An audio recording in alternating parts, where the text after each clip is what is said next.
دوستو آج کے بیان کا عنوان ہے سر سے ننگی عورت اور ایک صحابی رسول کا واقعہ۔ دیندار تو اسے کہتے ہیں آخری وقت تک اپنے دین کے ساتھ چمٹا رہے، آخری وقت تک اپنے ایمان پہ مضبوط رہے، آخری وقت تک رب ذوالجلال کی قسم ادھر دم نکل رہا ہو ادھر تلاوت ہو رہی ہو۔ کتنا خوش نصیب ہے وہ آدمی، ادھر دم نکلے ادھر کلمہ زبان پہ آ جائے۔ کتنا خوش نصیب ہے وہ آدمی، آخری نماز بھی ادھر جماعت سے ادا کی ادھر بلاوا آ گیا۔ فرمایا من عمل صالحا من ذکر او انثى وهو مؤمن فلنحيينه حیاتا طیبہ۔ مرد کی نیکی عورت کی نیکی میں تو سنبھالے رکھتا ہوں، میں تو ان کو دنیا میں بھی نیکیوں کا مزہ چکھاتا ہوں، ان کو حلاوت دیتا ہوں، ایمان کی مٹھاس منہ میں آتی ہے، اللہ اللہ کرنے کی لذت آ جاتی ہے، عجب قسم کا انداز بن جاتا ہے، تلاوت کرتے کرتے جنت کے میووں کا مزہ دنیا میں آتا ہے۔ فرمایا واقیموا الصلاۃ وآتوا الزکاۃ وارکعوا مع الراکعین۔ نماز ادا کرنے والوں، زکوٰۃ ادا کرنے والوں، رکوع کرو، رکوع کرنے والوں کے ساتھ۔ اتامرون الناس بالبر، لوگوں کو نیکیوں کا حکم کرتے ہو، لوگوں کو نیکیاں بتاتے ہو، لوگوں کو اچھے اعمال کی طرف بلاتے ہو۔ وتنسون انفسکم، حالانکہ اپنے آپ کو بھلا بیٹھے ہو۔ وانتم تتلون الکتاب، حالانکہ تم میرے قرآن کی تلاوت کرتے ہو، تمہیں شرم آنی چاہیے۔ مسلمان ہو کر اور جن لوگوں نے رمضان مبارک کا اکرام نہیں کیا، احترام نہیں کیا، رمضان میں زنا جیسا برا فعل کرتے رہے، رمضان میں بھی جوا کھیلتے رہے، رمضان مبارک میں بھی شراب پیتے رہے، رمضان مبارک میں بھی فلم دیکھتے رہے۔ کئی لوگ آتے ہیں اور جی گزران بڑی تنگ ہے، حالانکہ ہمیں پتہ ہوتا ہے تقریباً جتنا بھی یہ غریب طبقہ کہلاتا ہے نا، ریڑیوں والا، ٹانگے والے، رکشوں والے، کھونچوں والے، پکوڑوں والے، گنڈیریاں بیچنے والے، یہ چلتا پھرتا سودا کرنے والے، سب سے زیادہ بے نماز اور بے روزگار یہ رہتے ہیں۔ حالانکہ اللہ نے روٹی کا وعدہ کیا، فلم کا وعدہ تو خدا کا نہیں ہے نا، میں تجھے ہر روز فلم بھی دکھایا کروں گا۔ اللہ پاک نے وعدہ روٹی کا کیا، چرس کا نہیں کیا، فیم کا نہیں کیا، بھنگ کا نہیں کیا۔ سگریٹ کا وعدہ خدا نے نہیں کیا میں تجھے سگریٹ بھی پلایا کروں گا۔ پھر منہ بنا کر کے بیٹھ جاتے ہو جی خرچے پورے نہیں ہو رہے، اور کیسے خرچہ پورا ہو؟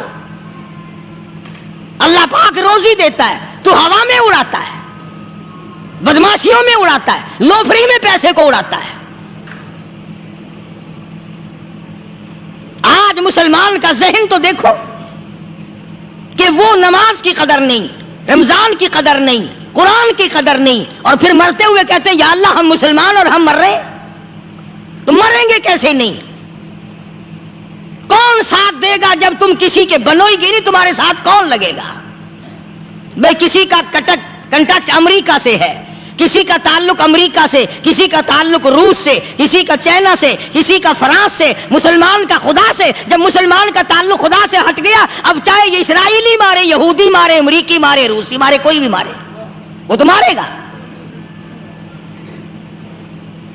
آج ہم نے مزاج بدل دیا، طبیعتیں بدل گئی، ماحول اور معاشرے کا بیڑا غرق کر دیا،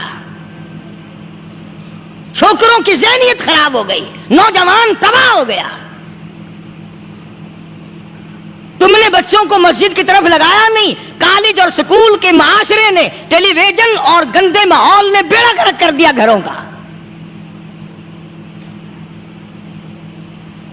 شرم آنی چاہیے، ماں باپ ڈوب کے مر جائیں وہ ماں باپ جن کی اولاد رات دن بکواس کرتے فلم دیکھتی پھرتی ہے، تم کیوں نہیں منع کرتے؟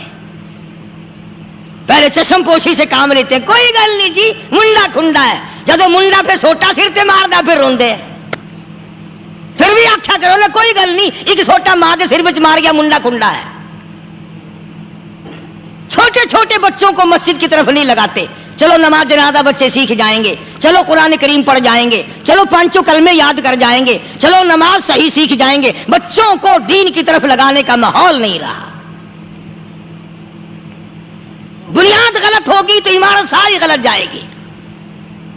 اس لیے خدا کہتا ہے کہ تم کافروں کو تو کہتے ہو ہم مسلمان ہیں، یہودیوں کے مقابلے میں کہتے ہو ہم مسلمان ہیں، عیسائیوں کے مقابلے میں کہتے ہو ہم مسلمان ہیں، ہندوؤں اور سکھوں کے مقابلے میں کہتے ہو ہم مسلمان ہیں، اور جب تمہیں دیکھا جائے تو تم یہودیوں سے بھی آگے، عیسائیوں سے بھی آگے، ہندو سکھوں سے بھی آگے. چلو میری بات نہیں مانتے، اقبال کی تو مانو.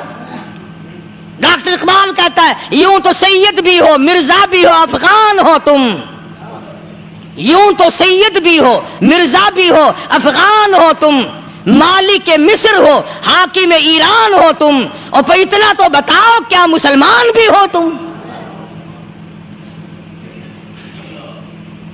یہ تو پہلے بتاؤ کہ تم مسلمان بھی ہو کہ نہیں. مسلمان یوں ہوا کرتے، آنکھ مسلمان والی نہیں، زبان مسلمان والی نہیں، ہاتھ مسلمان والا نہیں، دل مسلمان والا نہیں، نیت مسلمان والی نہیں. یہ مسلمان نہیں ہے. صحابہ اکرام رضوان اللہ تعالی علیہ مجمعین، اللہ تعالیٰ کی کروڑا رحمتیں نازل ہو حضرات صحابہ اکرام کی قبروں پہ. دربار رسالت ہے، سب کہہ دو صلی اللہ علیہ وسلم. سبحان اللہ، کتنے خوش نصیب تھے وہ لوگ جو محمد کریم صلی اللہ علیہ وسلم کی مجلس میں بیٹھا کرتے تھے. کانوں میں آواز آتی تھی مصطفیٰ کریم کی، دیدار ہوتا تھا امام الانبیاء کا. کتنے خوش نصیب تھے یہ لوگ.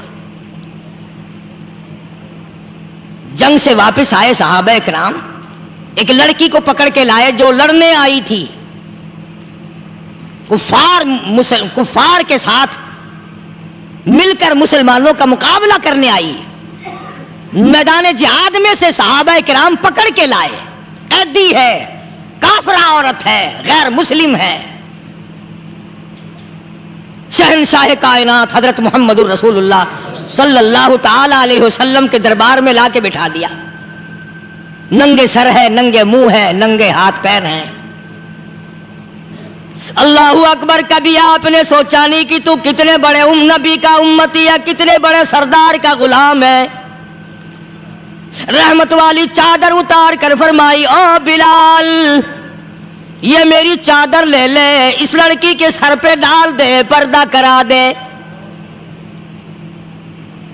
عرض کیا گیا کسی کافر کی لڑکی ہے، یہودی کی لڑکی ہے، عیسائی کی لڑکی ہے، غیر مسلم کی لڑکی ہے، میدان جہاد سے گرفتار کر کے لائی گئی، قیدی لڑکی ہے، لڑنے آئی تھی، مارنے آئی تھی، اسلام کی دشمن ہے، دین کی دشمن ہے، قرآن کی دشمن ہے، مذہب کی دشمن ہے، خدا اور اس کے رسول کی دشمن ہے. اللہ تعالیٰ کے نبی حضرت محمد کریم صلی اللہ علیہ وسلم نے فرمایا او لوگو ٹھیک ہے، لڑکی کافر کی ہے، کفر کی حالت میں پلی ہے، کفر پھیلانے آئی ہے، کفر کو بچانے آئی ہے، اسلام کا مقابلہ کرنے آئی ہے، اسلام کو مٹانے کے لیے آئی ہے. پر اے میرے دیوانوں یہ تو بتاؤ، اپنے باپ کافر کے دربار میں بھی ننگے سر بیٹھے اور میں کالی کملی والے کے دربار میں بھی ننگی بیٹھے.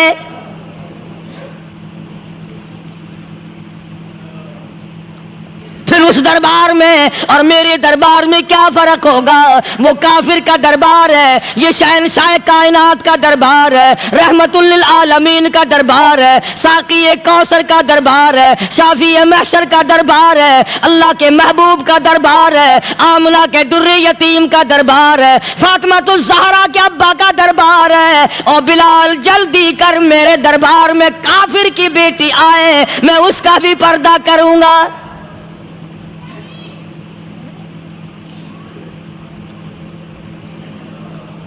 حضرت بلال رضی اللہ تعالی عنہ نے ذرا ایک اور لطیف سی بات ہے، تھوڑی سی باریک سی، اگر آپ سوچیں، لڑکی ہے تو کافرہ، لڑکی ہے تو بے دین، ہے تو اسلام کے دشمن. میں تو کئی مرتبہ سوچا کرتا ہوں کہ واہ لڑکی تیرا مقدر، ہے تو کافر کی بیٹی، خود بھی کافرہ ہے، مگر مقدر تو دیکھو امام الانبیاء کی چادر سر پہ ڈالے بیٹھی ہے.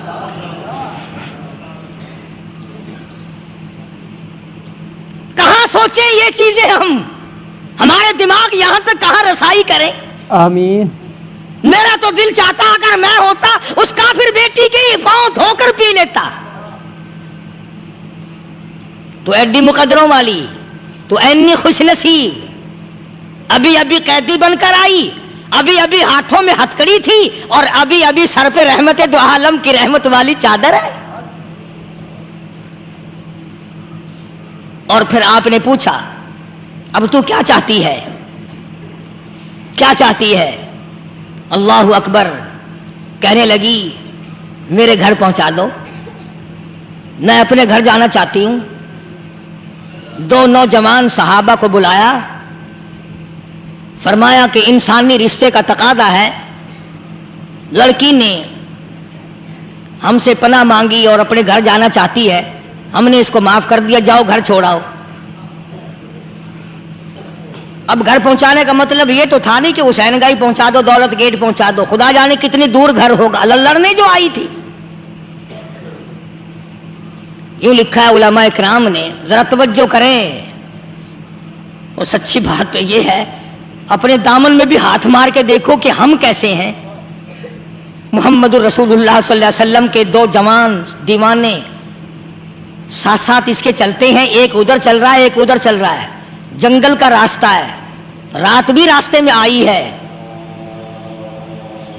نوجوان لڑکی کا بیان ہے, اپنے بھائی کو جا کے کہتی ہے یہ دونوں جوان میری ساتھ راستہ چلتے آئے, میری ساتھ سفر طے کرتے آئے, پر اے میرے بھائی جان, رب کائنات کی قسم مجھے تو یوں معلوم ہوتا تھا دونوں اندھے چل رہے. مجال ہے میری طرف نظر اٹھائی ہو. یہاں تو رکشے والے کا داؤ لگ جائے وہ بات نہیں آتا, ٹانگے والے کا داؤ لگ جائے وہ بات نہیں آتا, اور پیر صاحب تو اپنے یہاں سے خشک جانے کیسے دیں گے؟ کیوں جانے دیں, کیا مطلب؟ یہ شرافت ہے, یہ دین ہے, یہ اسلام ہے. مسلمان کی بیٹی کی عزت پہ ڈاکے ڈالنا, خدا کی قسم اگر اسلام کی حکومت ہو اور جس نبی کا تو نام لے کر جنت میں جانا چاہتا ہے, اگر نبی کا قانون زندہ ہو, قرآن کا قانون عدالت میں ہو, آنکھیں نکال دی جائیں. بے غیرت قوم, بے حیا اور بے شرم قوم. شرم نہیں آتی کہ زندگی کس طرح بسر ہوتی ہے. یہ کافروں کی بیٹیاں ہیں, یہ کسی یہودی کی بیٹیاں ہیں. چکلے چل رہے ہیں, بدماشی کے اڈے چل رہے ہیں, سب کو پتا ہے, افسروں کو پتا ہے, چھوٹے بڑوں لیڈروں کو پتا ہے. کون روکے, کس لیے روکے؟ پھر یاد رکھو بات محمد کریم صلی اللہ علیہ وسلم کی, فرمایا جس ملک میں جس شہر میں زنا ہوگا, اللہ کے نبی نے فرمایا وہ جس دن برباد ہوگا آواز بھی نہیں آئے گی.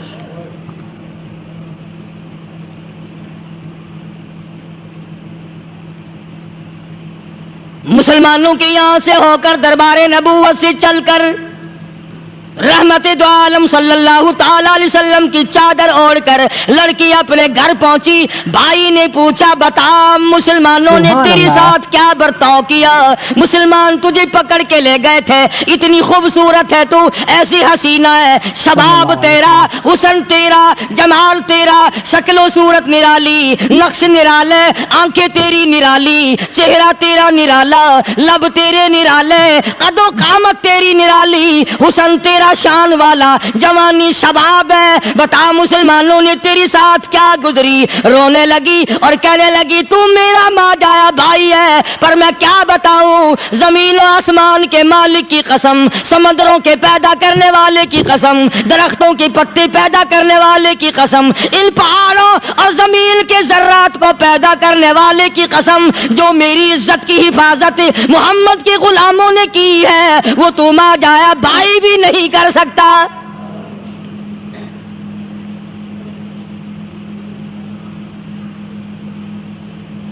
صداقت صداقت ہوتی ہے, حقیقت حقیقت ہوتی ہے, چھپتی تو نہیں. کاغذ کے پھولوں سے خوشبو کیسے آئے گی؟ پلاسٹک کے پھول گلاب کے بنا کر سرانے میں لگانے تو آسان ہے, مگر گلاب کی خوشبو نہیں تم لا سکتے. صلی اللہ علیہ وسلم. ارے وہ بھائی بھی تھا تو کافر, پھر بھی مقدروں والا نکلا. انہوں نے تو کفر چھوڑ دیا, اور ہم سے ریت نہیں چھوٹتی, رسمیں نہیں چھوٹتی, ہم سے شرک نہیں چھوٹتا, ہم سے بدعات نہیں چھوٹتی. بھائی کہتا ہے بہن کو، توجہ کرو، کبھی دنیا میں انصاف کی بات کرنے والے لوگ بھی زندہ تھے. کفر اسلام ایک اور چیز ہے، انصاف کی بات تو کہا کرتے تھے. بھائی کہنے لگا بہن سے کہ میری بہن، چادر تیرے سر پہ نبی کی، کالی کملی والے کی چادر تیرے سر پہ ہے، یہ اس کے دیوانے تجھے ساتھ لے کے آئے ہیں اور انہوں نے تیری عزت اور آبرو کی حفاظت کی ہے. تو یہ بتا کلمے سے خالی آئی؟ ایسے دربار سے خالی آ گئی؟ خزانہ لوٹ رہا ہے وہاں تو خالی تو نہیں آ گئی؟ بہن کہنے لگی کہ ہاں خالی آئی ہوں. مطلب یہ کہ میں نے کلمہ نہیں پڑھا، ایمان قبول نہیں کیا، دین قبول نہیں کیا، اسلام اور اس کا مذہب میں نے قبول نہیں کیا. بھائی کہنے لگا تف ہے تجھ پر، تجھے ایسے دربار سے خالی اٹھتے شرم نہ آئی؟ اور دربار رسالت اور خالی آ گئی؟ کیا بات کہی ہے عورت نے، سبحان اللہ، اللہ اکبر. کہنے لگی 2 وجہ سے میں نے کلمہ نہیں پڑھا. دل میرا چاہ رہا تھا، اندر میرا کہتا تھا کہ جب میرے سر پہ یہ چادر آئی میرا تو دل چاہتا تھا کہ لپٹ جاؤں قدموں سے آقا کے. بھائی میرا دل چاہتا تھا میں کھڑی ہو جاؤں دربار میں اور یوں کہوں میرا دل ہو تیرا گھر ہو، میرا دل ہو تیرا گھر ہو، تیرا در ہو میرا سر ہو. تمنا مختصر سی ہے مگر تمہید طولانی.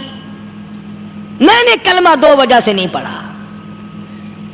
پہلی وجہ تو یہ کہ جب تو سنتا، تجھ تک یہ بات پہنچتی کہ میری بہن نے کلمہ پڑھ لیا، تو شاید تیرے دماغ میں یہ بات نہ آ جائے کہ میری بہن سے مسلمانوں نے زبردستی کلمہ پڑھوایا ہوگا.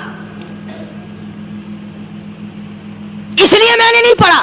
تیرے دماغ میں یہ بات نہ آئے کہ مسلمانوں نے مجبور کر کے، قیدی بنا کر کے جو لے گئے تھے، مجبور کر کے کلمہ پڑھایا اور میری بہن نے ڈر کے مارے کلمہ پڑھا. کلمہ پڑھنے کا پختہ پروگرام ہے، مزہ تو اب آئے گا نا، یہاں سے آزاد ہو کر جاؤں گی. اور دوسری بات اس نے اور پتے کی کہی، کہنے لگی بھائی میں نے کلمہ اس لیے بھی نہیں پڑھا کہ بہن جنت میں جائے بھائی دوزخ میں جائے. اصل میں تجھے لینے آئی ہوں، دونوں چل کر اس دربار کی غلامی کریں گے. میں نے یہ خوف کھایا کہ میرا بھائی غصے میں آ کر کفر پر اور مضبوط نہ ہو جائے، اس لیے مجھے آنے کی کوئی ضرورت نہیں تھی. اور کہنے لگی او میرے بھائی وہ دربار کوئی واپس آنے کا تھوڑا ہی ہے، وہاں تو جو گیا قربان ہو گیا، جو گیا قربان ہو گیا. چلو چلتے ہیں. دونوں بہن بھائی آ کر حضور اکرم صلی اللہ علیہ وسلم کے ہاتھ پہ کلمہ پڑھ کر مسلمان بن جاتے ہیں. وہ نبی کی ایک بات دیکھ کر کلمہ پڑھ کر مسلمان بن گئے. ہمارے سامنے لاکھوں حدیثیں، ہزاروں قرآن کی آیتیں ہیں، پر ہم آج تک مسلمان نہ بنے. جب مرضی آئی نماز پڑھ لی، جب مرضی آئی زکوٰۃ دے دی، جب مرضی آئی قرآن پڑھ لیا، جب مرضی آئی دین ایمان کر لیا، مرضی آئی چوری کر لی، مرضی آئی ٹھگی مار لی. اس کا نام دین نہیں ہے، اس کا نام ٹھگی اور فریب ہے. اس لیے قرآن کریم نے للکار کے کہا تأمرون الناس بالبر وتنسون انفسکم وانتم تتلون الکتاب. دوسروں کو اسلام کا نام لیتے ہو، دوسروں کے سامنے مسلمان بنتے ہو، حالانکہ تم کتاب پڑھتے ہو اللہ کی. افلا تعقلون، سوچتے کیوں نہیں ہو کہ تم کدھر چلے ہو؟ کیا پروگرام بنائے بیٹھے ہو؟ زندگی کا لاہ عمل یہ تو نہیں ہونا چاہیے جو تم نے بنایا ہوا ہے.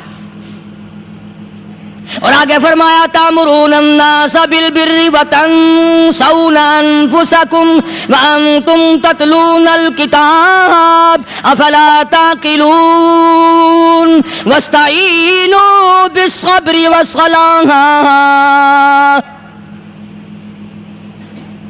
اگر تکلیف آئے، پریشانی آئے، کوئی مصیبت آئے تو صبر اور نماز کے ساتھ قائم رہو. یعنی صبر نماز کے بغیر حاصل نہیں ہوگا، اور نماز قبول ہوگی تو صبر خود بخود آ جائے گا. چنانچہ اللہ والوں کی زندگی کا مطالعہ کرو، کتابیں اور حالات پڑھ کر کے دیکھو کہ انہوں نے ساری عمر میں ایک ایک نماز بھی ضائع نہیں ہونے دی، تمام عمر میں ایک ایک نماز ضائع نہیں ہونے دی. اور ہم لوگوں کی جوانی یوں ہی بیت جاتی ہے، جوانی یوں ہی گزر جاتی ہے. اسی کو کہتا ہے کہ کچھ نہ پرواہ کی میرے دین کی، آج میں تمہاری پرواہ کیسے کروں. وَإِنَّهَا لَكَبِيرَةٌ إِلَّا عَلَى الْخَاشِعِينَ. اللہ پاک خود فرماتے ہیں کہ نماز بھاری نہیں، نماز مشکل نہیں، نماز پڑھنا کوئی تکلیف نہیں، مگر ان لوگوں کے لیے، ان لوگوں پہ کوئی مشکل نہیں جو اللہ سے ڈرنے والے ہیں، اللہ کے خوف کو دل میں بسانے والے ہیں، جن کا یقین ہے کہ موت آئے گی اور اللہ کے یہاں جا کر کے میں نے منہ دکھانا ہے، ایک دن خبر میں جانا ہے، حشر نشر نے بھی آنا ہے، قیامت نے بھی آنا ہے، جس کا ان تمام چیزوں پہ یقین ہے. اللہ فرماتے ہیں الا علی الخاشعین، ڈرنے والے کے لیے تو کوئی چیز نہیں، اور جو نہیں ڈرتا اس کے لیے تو پہاڑ ہے نماز پڑھنا. صحابہ کرام نے تو ایسی ایسی نمازیں پڑھی.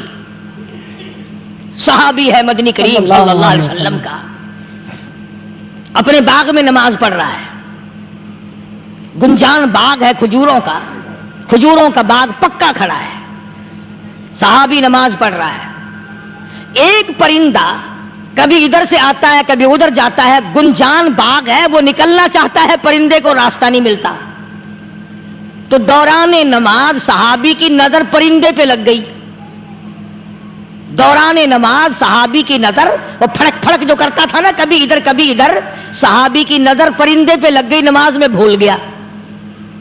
بس اتنی سی بات ہوئی، آیا دربار رسالت میں اور کہنے لگا یا رسول اللہ وہ سارا باغ لے کر اسلام میں وقف کر لو، جس باغ کی وجہ سے میری نماز خراب ہو جائے میں وہ باغ ہی نہیں رکھتا.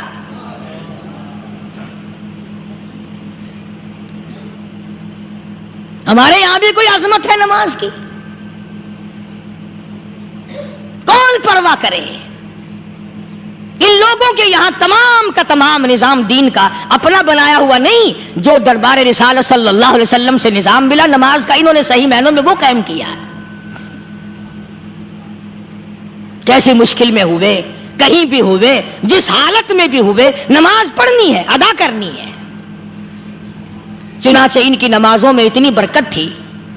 سیدنا امیر معاویہ رضی اللہ تعالی عنہ کی حکومت ہے، صحابہ اکرام ابھی زندہ ہیں. افریقہ کے گھنونے جنگل میں، بہت بڑے صحرا میں چھاونی بنانے کا پروگرام بنایا. بڑے جنگل ہیں، بڑے درخت ہیں، بڑی بھیڑ بھاڑ ہے، بڑے جانور ہیں، شیر ہیں، چیتے ہیں، گھگیاڑ ہیں، بڑے بڑے موذی جانور ہیں. تو اس علاقے کے لوگوں نے بتایا کہ تم مار کھاؤ گے، یہاں تو بڑے بڑے جانور تمہیں کھا جائیں گے، تم یہ کیا سوچ کر آئے ہو؟ تمہیں یہ نہیں چھوڑیں گے، جانور کھا جائیں گے، تمہیں یہاں چھوڑی بناؤ گے؟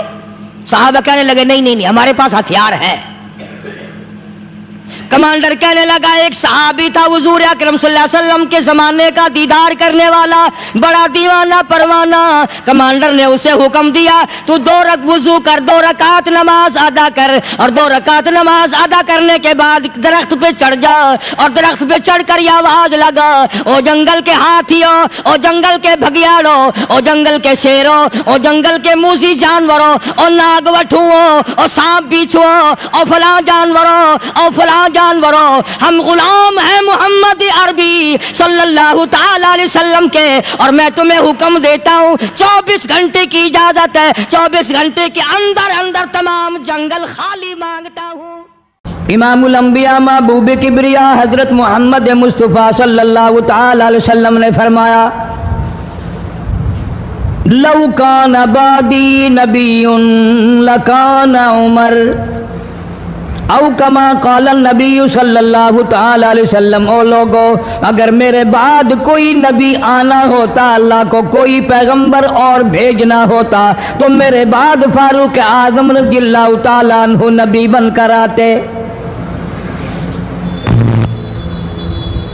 امیر المومنین خلیفۃ المسلمین سیدنا فاروق اعظم رضی اللہ تعالیٰ عنہ ان بہادر جوانوں میں سے ہے جن کا دبدبہ آج تک دنیا میں مانا جاتا ہے۔ اہل اسلام نے مورخین نے تاریخ کی کتابوں میں لکھا ہے اگر فاروق 1 سال اور زندہ رہ جاتے دنیا میں کفر کا نام و نشان باقی نہ رہتا۔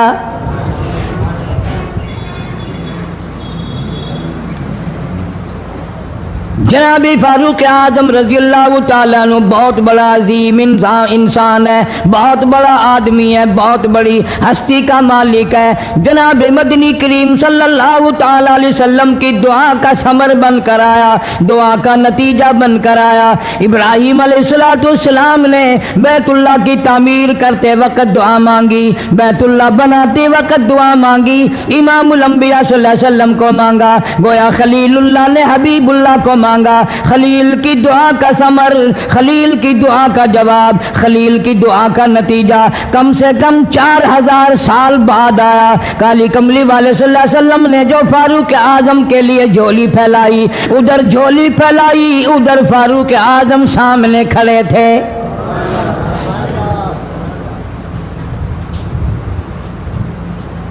ملتان کے مسلمانوں کبھی تو سوچا کرو مانگنے والے کی جھولی بھی دیکھ۔ مانگنے والا کوئی عام آدمی نہیں، کوئی بادشاہ نہیں، کوئی فقیر نہیں، کوئی پیر نہیں، کوئی مولوی نہیں، کوئی عام آدمی نہیں۔ مانگنے والے کو بھی دیکھ، مانگنے والے کی جھولی کو بھی دیکھ، اور دینے والے رب العالمین کے خزانے کو بھی دیکھ، اور آنے والے فاروق اعظم کو بھی دیکھ۔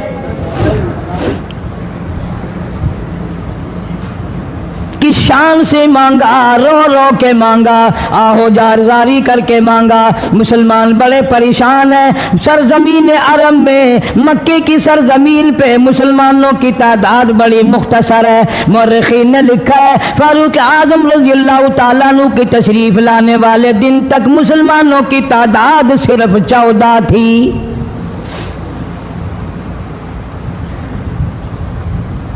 بہت پریشان کیا گیا مسلمانوں کو۔ تمہیں آج قرآن کی کیا قدر ہو، تمہیں آج ایمان کی کیا قدر ہو، تمہیں آج اسلام کی کیا قدر ہو۔ کبھی ان غریب صحابہ کرام کی قبروں سے جا کے پوچھو، خدا کی قسم جن کو اتنا مارا گیا، اتنا مارا گیا کہ عرش عظیم کانپ اٹھتا تھا۔ مردوں کو مار پڑی، عورتوں کو مار پڑی، نوجوان بچیوں کو مار پڑی اسلام اور ایمان کی وجہ سے۔ آج تو بھی مسلمان بنا پھرتا ہے، میں بھی مسلمان بنا پھرتا ہوں، پتہ چلے گا موت کے وقت اسلام پہ موت آئی یا کفر پہ آئی۔ آخری وقت کی سال میں ہوگا کوئی نہیں جانتا۔ ادھر جناب نبی پاک صلی اللہ تعالی علیہ وسلم صحابہ کرام کی تکلیفوں کو دیکھ کر رات دن رویا کرتے تھے۔ جناب فاروق اعظم رضی اللہ تعالیٰ عنہ اتنا عظیم آدمی ہے، اتنا بڑے مرتبے کا مالک ہے۔ دو آدمیوں میں تلخی ہو گئی، لڑائی ہو گئی تلوار پہ۔ ایک مسلمان منافق ہے، ایک یہودی ہے۔ وہ کہتا ہے تلوار میری ہے، وہ کہتا ہے تلوار میری ہے۔ جناب نبی پاک صلی اللہ تعالی علیہ وسلم کے پاس تشریف لے آئے، حضور کی خدمت میں دونوں آ گئے، معاملہ سامنے رکھ دیا۔ جناب نبی پاک صلی اللہ تعالی علیہ وسلم نے معاملے کی تحقیق کر کے تلوار یہودی کو دے دی، اصل میں تھی بھی یہودی کی۔ وہ مسلمان جو تھا منافق باہر نکل کے یہودی کو کہنے لگا کہ یار فیصلہ تو ہو گیا پر مزہ نہیں آیا، میں تو حضرت عمر سے فیصلہ کراؤں گا دوبارہ۔ اب یہودی تو جانتا تھا کہ مسلمان ہو اور نبی پاک صلی اللہ علیہ وسلم کے فیصلے کے خلاف کرے، یہ ناممکن ہے، یہ ہو نہیں سکتا۔ وہ کہنے لگا بھائی جہاں دل کرے وہاں چلو۔ وہ منافق فاروق اعظم کے پاس آیا یہودی کو لے کر اور کہنے لگا کمال ہے یار تمہارے بھی اچھے لوگ ہو, تمہیں مسلمان کی قدر ہی نہیں. فاروق اعظم نے پوچھا کیا ہوا؟ وہ کہنے لگا حد ہوگی, تم کلمہ پڑھنے والے کی قیمت ہی نہیں جانتے, قدر ہی نہیں کرتے. اس نے کہا بھئی ہوا کیا؟ کہ دیکھو تلوار میری تھی اس کو مل گئی, فیصلہ کریں آپ. یہودی جانتا تھا, کہنے لگا بھائی پہلے بات سن لینا, تمہارے نبی پاک صلی اللہ علیہ وسلم نے پہلے فیصلہ فرمایا, تلوار مجھے دے دی ہے, میری ہے. میں نے کہا جاؤ بھائی فیصلہ تو ہو گیا. وہ منافق کہنے لگا نہیں جی میں تو آپ سے فیصلہ کراؤں گا. فاروق اعظم فرمانے لگے فیصلہ تو ہو گیا جاؤ. انہوں نے کہا نہیں جی آپ فیصلہ کریں. انہوں نے کہا اچھا نبی کے فیصلے کے بعد مجھ سے فیصلہ کرانے آئے ہو؟ کہ جی ہاں میں تو آپ سے فیصلہ کراؤں گا. تو پھر تشریف رکھو میں فیصلہ کر دوں گا. حضرت عمر رضی اللہ تعالیٰ عنہ تشریف لے گئے, اندر گھر میں تلوار لے آئے, فرمایا اب بھی چلے جاؤ فیصلہ ہو گیا. وہ منافق کہنے لگا نہیں جی آپ فیصلہ کر دیں. انہوں نے کہا اچھا میں فیصلہ کرتا ہوں. اٹھائی تلوار, ماری گردن پہ, وہ جا کے پڑی کہ جو میرے محبوب کریم صلی اللہ علیہ وسلم کے فیصلے کو نہیں مانتا, میرے پاس اس کے لیے یہ فیصلہ ہے.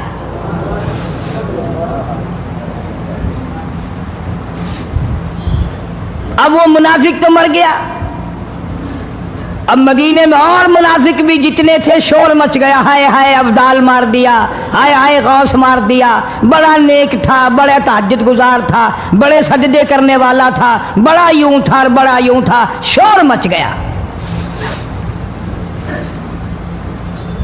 اور یہ سارے کے سارے نبی پاک صلی اللہ علیہ وسلم کی خدمت میں حاضر ہوئے. انہوں نے کہا جی بدلہ دلواؤ, ظلم کر دیا فاروق اعظم کے بارے میں. کہا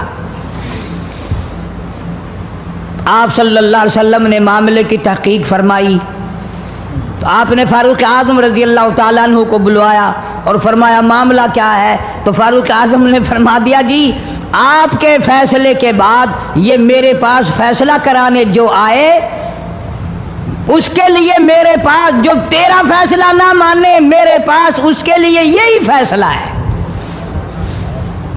اور کوئی فیصلہ کرانے کے لیے آ کے دیکھے یہی فیصلہ کروں گا. اب وہ منافق تو ہوتا ہی بے ایمان ہے, وہ مکر گئے. انہوں نے کہا نہیں جی ہم میں سے کوئی فیصلے کے لیے گیا ہی نہیں, میں تو بیچارہ نماز پڑھ کے اللہ اللہ کرتا ہوا جا رہا تھا اور خام خام مار دیا یوں ہی. کوئی جھگڑا نہیں, کوئی لڑائی نہیں, کوئی فساد نہیں, کوئی فتنہ نہیں, یوں ہی مار دیا بیچارہ. ہائے قرآن پڑھتا ہوا مار دیا, ہائے اللہ اللہ کرتا ہوا مار دیا. اب ضرورت پڑی گواہ کی کہ بھی اس بات کا گواہ کون ہے کہ یہ دوبارہ فیصلہ کرانا چاہتا تھا. منافق جھوٹ بولنے میں کوئی سانس خالی نہیں جانے دیتا. ارشاد فرمایا مدنی کریم صلی اللہ تعالی علیہ وسلم نے لوگوں منافق کی 3 نشانیاں, منافق کی 3 پہچان ہے, منافق کی 3 عادتیں ہیں. اذا حدث کذب, جب بھی بات کرے گا جھوٹ بولے گا. اذا وعد اخلف, وعدہ کرے گا اس کے خلاف کرے گا. امانت میں خیانت کرے گا, بات کرے گا تو جھوٹ بولے گا, وعدہ کرے گا اس کے خلاف کرے گا. امانت رکھ دی جائے اس میں ضرور بے ایمانی کرے گا, وعدے کے خلاف کرے گا, جھوٹ بولے گا. جناب نبی پاک صلی اللہ تعالی علیہ وسلم نے فاروق اعظم سے فرمایا گواہ لے آؤ. فاروق اعظم رضی اللہ تعالیٰ عنہ نے عرض کیا یا رسول اللہ صلی اللہ علیہ وسلم میرے پاس گواہ کہاں ہے؟ یہ آئے تھے, میں نے وہاں کوئی پارٹی بٹھا رکھی تھی یا کوئی مسجد کا معاملہ تھوڑا ہی ہے جو نمازی گواہ مل جائیں, گواہ کوئی نہیں. جناب مدنی کریم سب کہہ دو صلی اللہ تعالی علیہ وسلم کو تشریف آوری تشویش ہوئی، پریشانی ہوئی، اب کیا بنے؟ فاروق اعظم کے پاس گواہ کوئی نہیں، معاملہ قتل کا ہے، معاملہ آدمی کا ہے۔ اللہ پاک جل شانہ کا دریائے کرم جوش میں آیا، آواز آئی فلا وربک۔ کاش مسلمانوں تم قرآن کریم کا انداز سمجھتے، تمہیں قرآن کے ربط ضبط کا پتہ ہوتا، تمہارے دل میں یہ یقین ہوتا کہ جیسے انگریزی سے نوکری مل جاتی ہے، عربی پڑھنے سے جنت مل جائے گی، ذرا برابر بھی یقین ہوتا تم اس آیت کو پڑھ کر مر جاتے۔ تمہارے یہاں کچہریوں میں دستور ہے، گواہی دینے سے پہلے حرف اٹھایا جاتا ہے، جو کہوں گا سچ کہوں گا، اگرچہ سچ وہ ہماری عدالتوں میں پھر بھی سچ نہیں کہتا۔ سچ کہلوانے والے سچے نہیں، سچ کہنے والا سچا نہیں۔ جس کی عدالت میں کہا جا رہا ہے عدالت سچی نہیں، غلط حلف نامے استعمال کیے جاتے ہیں۔ اللہ پاک جل شانہ کی بے نیازیوں کے قربان جاؤں، گواہی بعد میں دی، حلف پہلے اٹھایا۔ فرمایا فلا وربک، مجھے اپنی کبریائی کی قسم اور میرے محبوب مجھے تیرے رب کی قسم، لا یؤمنون، ہرگز ایماندار نہیں، ہرگز مومن نہیں، ہرگز ایمان والا نہیں، ہرگز کلمے والا نہیں، ہرگز اسلام والا نہیں، لا یؤمنون حتی یحکموک فیما شجر بینہم ثم لا یجدوا فی انفسہم حرجا مما قضیت ویسلموا تسلیما۔ قرآن کریم میں اللہ پاک فرماتے ہیں مجھے تیرے رب کی قسم میں گواہی دیتا ہوں، وہ آدمی ایماندار ہو ہی نہیں سکتا، وہ ایمان والا بن ہی نہیں سکتا، وہ کلمے والا ہو ہی نہیں سکتا، اسلام والا ہو ہی نہیں سکتا جو میرے محبوب تیرے فیصلے کو نہ مانے، جو تیرا فیصلہ ٹھکرا دے، جو تیرے فیصلے کو تسلیم نہ کرے۔ میں خدا عدالت میں گواہ بن کر آیا، میں گواہی دینے کے لیے آیا ہوں، وہ ایماندار ہی نہیں جو کالی کملی والے صلی اللہ تعالی علیہ وسلم کے فیصلے کو نہ مانے۔ الہ العالمین زبان سے مان لے، اوپر اوپر سے تسلیم کر لے، اندر دل میں کھوٹ رکھے، اچھا نہیں ہوا، صحیح نہیں ہوا، میرا حق مارا گیا، یہ اچھا اسلام ہے، یہ اچھا قرآن ہے، یہ اچھی عدالت ہے۔ اللہ پاک نے گواہی دے دی، فرمائی زبان سے 1000 مرتبہ مانے، لا یجدو فی انفسہم حرجا مما قضیت ویسلموا تسلیما۔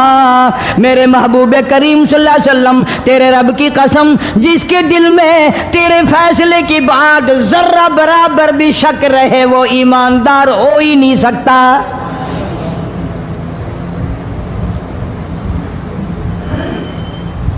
ہم سوچیں تو صحیح، کتنے فیصلے آج ہم اللہ کی عدالت، اللہ کے حکم کے مطابق کرتے ہیں۔ فیصلہ کرنے والا بھی اسلام کے مطابق فیصلہ نہیں کرتا، فیصلہ ماننے والا بھی اسلام کے مطابق فیصلہ نہیں مانتا۔ آپ کے سامنے ہے جو کچھ اس کائنات میں ہو رہا ہے۔ جناب فاروق اعظم رضی اللہ تعالیٰ عنہ اس حالت میں تشریف لائے، امام الانبیاء محبوب کبریا حضرت محمد مصطفیٰ صلی اللہ تعالیٰ علیہ وسلم کی ذات اقدس ہے۔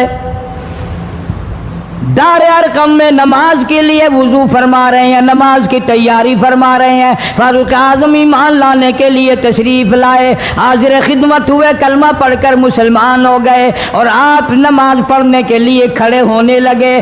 دار ارقم کے مکان میں اندر کوٹھڑی میں فاروق پوچھنے لگا میرے آقا یہ کیا کرنے لگے ہو؟ فرمایا عمر نماز پڑھنے لگا ہوں، رب کی عبادت کرنے لگا ہوں۔ فاروق اعظم نے پوچھا سارا جہان رب کی عبادت بیت اللہ میں کرتا ہے، خانہ کعبہ میں کرتا ہے، آپ یہاں چھپ کر کوٹڑی میں نماز پڑھتے ہیں۔ جناب مدنی کریم صلی اللہ تعالی علیہ وسلم کی آنکھوں میں آنسو آ گئے، فرمایا فاروق تیری قوم مجھے بیت اللہ میں نماز نہیں پڑھنے دیتی، سجدہ نہیں کرنے دیتی۔ اگلے دن میں نے نماز کا سجدہ کیا تھا بیت اللہ شریف میں، حرم محترم میں، خانہ کعبہ میں، میری پیٹھ پہ اونٹ کا سارا اوج لا کر رکھ دیا، میں سجدے سے سر نہ اٹھا سکا۔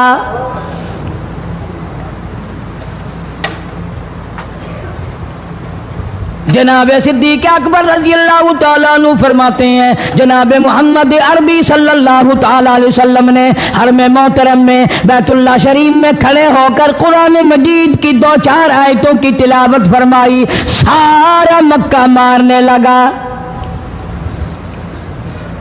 کسی نے ادھر سے مارا، کسی نے ادھر سے مارا، کسی نے دھکا دیا، کسی نے جوتا مارا، کسی نے پتھر مارا۔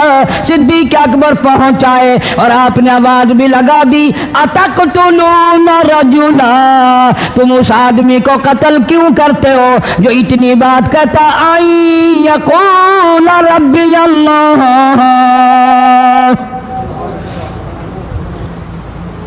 کیوں مارتے ہو جو اتنی بات کرتا ہے کہ رب میرا اللہ ہے؟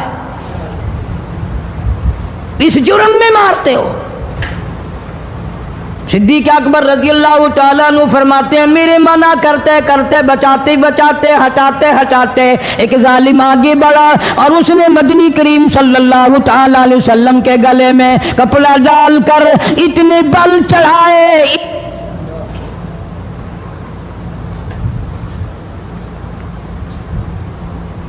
ایک اور کمینے نے آگے بڑھ کر محمد عربی صلی اللہ تعالی علیہ وسلم کے گلے میں کپڑا ڈال کر اتنا زور سے جھٹکا مارا حضور کے منہ مبارک میں جھاگ آ گئے۔ اللہ استغفر اللہ۔ اس دین کے پیچھے، اس قرآن کے پیچھے بڑی تکلیفیں برداشت کی ہیں خود محمد کریم صلی اللہ علیہ وسلم کی ذات اقدس نے۔ آج تم نے تماشا سمجھ رکھا ہے۔ جناب فاروق اعظم رضی اللہ تعالیٰ عنہ نے عرض کر دیا میرے آقا جب تک میں نہیں آیا تھا کوٹھڑیوں میں نماز ہوتی تھی، چھپ چھپ کر آپ نے نمازیں پڑھی، لیکن یہ ہو نہیں سکتا، میں اسلام میں داخل ہو جاؤں، میں غلام بن چکا ہوں، میں آپ کی خدمت میں حاضر ہو چکا ہوں، ایمان لا چکا ہوں، اور آپ پھر بھی گھر میں نماز پڑھیں تو میرے آنے کا فائدہ کیا ہوا؟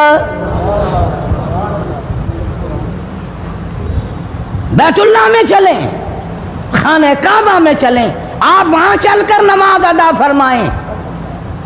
عمر تیری قوم مارے گی، ہماری تعداد بڑی ہے، بہت تھوڑی ہے، ہم بڑے کمزور ہیں، مارتے ہیں، میرا گلا گھونٹا گیا، میری پیٹھ پہ اونٹ کا سارا اوج لا کے رکھ دیا گیا۔ خطاب کا بیٹا کہتا ہے آقا سب کچھ ہوا، خود دیکھا اور خود کیا، سب کچھ سنا، سب کچھ ہوا، لیکن یہ سارے معاملات میرے آنے سے پہلے تھے۔ میرے آقا اب چلو بیت اللہ میں نماز آپ پڑھیں، میں جانوں سارا مکہ جانے۔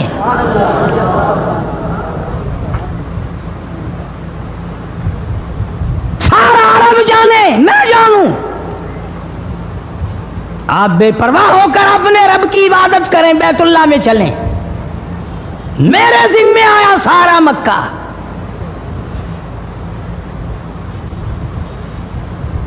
آپ لوگ تو یہ نقطے سمجھیں گے ہی نہیں۔ چاہیے یہ تھا کہ حضور کریم صلی اللہ علیہ وسلم فرماتے چلو ابھی تو مسلمان ہوا ہے، ایک ہفتہ تو ٹھہر جا پھر چلیں گے، ہم تجھے بھی دیکھ لینا کتنے پانی میں ہے، تجھے بھی دیکھ لینا کتنے پانی میں ہے۔ نہیں، فاروق اعظم کی زبان پر حضور کو اتنا اعتبار تھا، اسی وضو سے اسی وقت بیت اللہ میں تشریف لے گئے۔ تجھے 60 سال ہو گئے کلمہ پڑھتے پڑھتے، تیرے کلمے کا کچھ نہ بنا، تیرے دین کا کچھ نہ بنا، تیرے ایمان کا کچھ نہ بنا،